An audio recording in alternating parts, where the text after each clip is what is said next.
राधे राधे।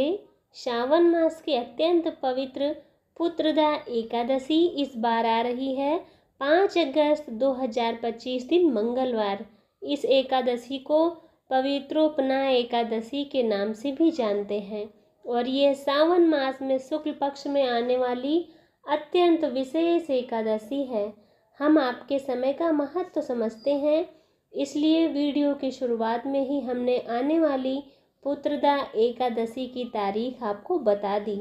अगर आप इस तिथि के विशेष शुभ मुहूर्त के विषय में और इसके महत्व के बारे में जानना चाहते हैं तो चलिए वीडियो को आगे बढ़ाते हैं।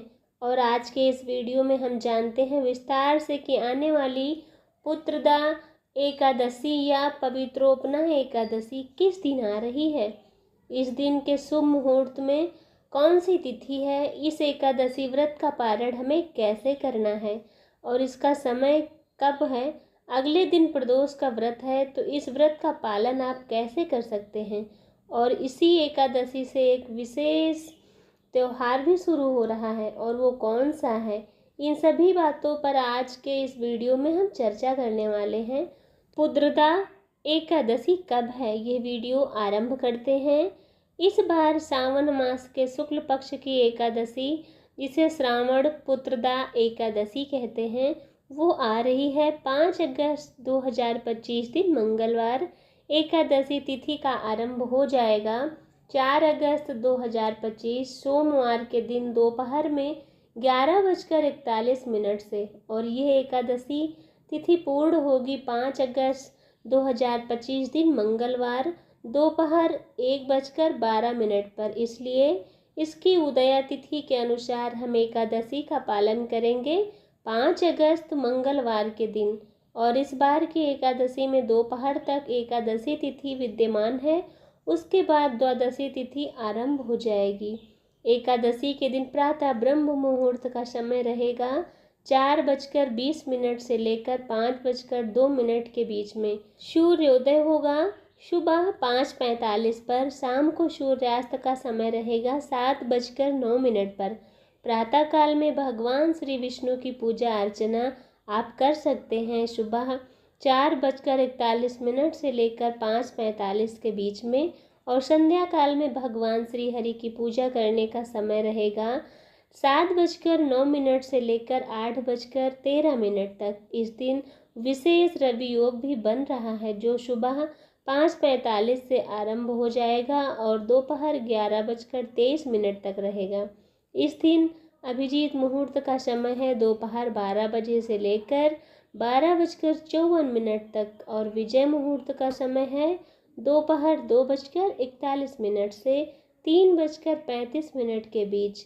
इस दिन राहु काल उसके बाद शुरू होगा और वह समय है 3:48 से लेकर 5:29 के बीच। ध्यान रहे इस समय बीच में आप कोई भी शुभ कार्य न करें। इस एकादशी व्रत का पारण हम करेंगे अगले दिन यानी कि 6 अगस्त 2025 दिन बुधवार और पारण करने का समय रहेगा सुबह 5:47 से लेकर 10:17 के बीच में आप पारण कर सकते हैं।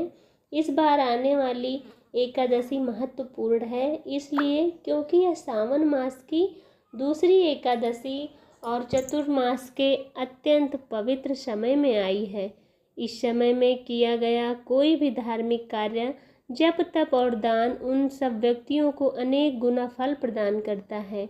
जो भी व्यक्ति निष्ठापूर्वक इस एकादशी व्रत का पालन करना चाहता है, उसे चाहिए कि वो एकादशी के दिन प्रातः ब्रह्म मुहूर्त में उठ जाए, स्नान आदि से स्वच्छ होकर भगवान श्री कृष्ण की मंगला आरती करे अथवा उनका दर्शन करे। उसके बाद तुलसी देवी की सेवा करे, उनके सामने बैठकर अधिक से अधिक मात्रा में हरे कृष्णा मंत्र का जाप करें। और ये महामंत्र है हरे कृष्णा हरे रामा। इस महामंत्र की कम से कम 8, 16 या 25 माला का जप अवश्य करना चाहिए। इस दिन हम उपवास का पालन करते हैं, यानी किसी भी प्रकार का अन्न जैसे गेहूँ, दाल, चावल, फलियाँ ये सब नहीं खाते। अगर किसी को आवश्यकता लगती है तो इस उपवास में फलाहार कर सकते हैं। दूध, फलों का रस कंदमूल, फल आदि हम खा सकते हैं और एकादशी प्रसाद भी लिया जा सकता है। लेकिन प्रयास करें एकादशी के दिन अधिक से अधिक अपनी चेतना को आध्यात्मिक रखा जाता है। उसके लिए हम अधिक से अधिक हरे कृष्णा मंत्र का जाप करें या नमो भगवते वासुदेवाय नमः का भी जाप कर सकते हैं, या श्रीमद् भगवद गीता का हम पाठ कर सकते हैं। ज़्यादा से ज़्यादा भगवान की कथाओं का श्रवण करें या पठन करें। इस बार जो एकादशी आ रही है उस एकादशी के दिन मंगला गौरी का व्रत भी रखा जाएगा, जो सावन मास में प्रत्येक मंगलवार के दिन रखा जाता है। तो अगर आपका मंगला गौरी व्रत भी है तो आप इस दिन एकादशी व्रत का पालन कर सकते हैं। अगर आपका मंगला गौरी का व्रत है तो उसकी भी पूजा विधि विधान से की जा सकती है। आप प्रातः काल उसकी पूजा करें, इसके साथ ही एकादशी की भी पूजा कर सकते हैं। फिर अगले दिन एकादशी व्रत का निर्धारित समय के अंदर ही व्रत का पारण करना चाहिए। पारण करने से पहले भगवान से प्रार्थना करनी चाहिए। अगर संभव है तो किसी ब्राह्मण या वैष्णव को भोजन कराएं और अपनी क्षमता के अनुसार दान दें। अगर भोजन नहीं करा सकते तो कम से कम दान अवश्य देना चाहिए। इस व्रत की महिमा का गान करना असंभव है। ये एक ऐसा व्रत है जिसको नियम पूर्वक पालन करने से बाकी सभी व्रतों और उपवासों का फल अपने आप मिल जाता है। इस बार आने वाली यह विशेष एकादशी के दिन से ही राधा और कृष्ण की झूलन यात्रा का भी आरंभ हो जाएगा। दोनों उपवासों का पालन अच्छे से कर सकते हैं। अब प्रश्न आता है कि अगर अगले दिन भी आपको प्रदोष का व्रत करना है तो फिर एकादशी का पारण कैसे करें। तो देखिए, द्वादशी के दिन प्रातः काल में उठकर आप सारे विधि विधान से व्रत का पारण की विधि संपन्न कीजिए और जब आपका पारण करने का समय आता है उस समय में आप भगवान शिव से प्रार्थना करके भगवान को अर्पित कर चावल सिर्फ एक दाना लेकर अपना पारण कर सकते हैं। ऐसा करने से आपका एकादशी व्रत का पारण भी हो जाएगा और प्रदोष व्रत भी नहीं भंग होगा। तो इस प्रकार से आप एकादशी व्रत का पूरा पालन करें, इसके बाद अगले दिन उसका पारण भी करें। तो राधे राधे दोस्तों, अगर आपको ये जानकारी अच्छी लगी है तो चैनल को लाइक करें, सब्सक्राइब करें और कमेंट करें। मिलते हैं नेक्स्ट वीडियो के साथ।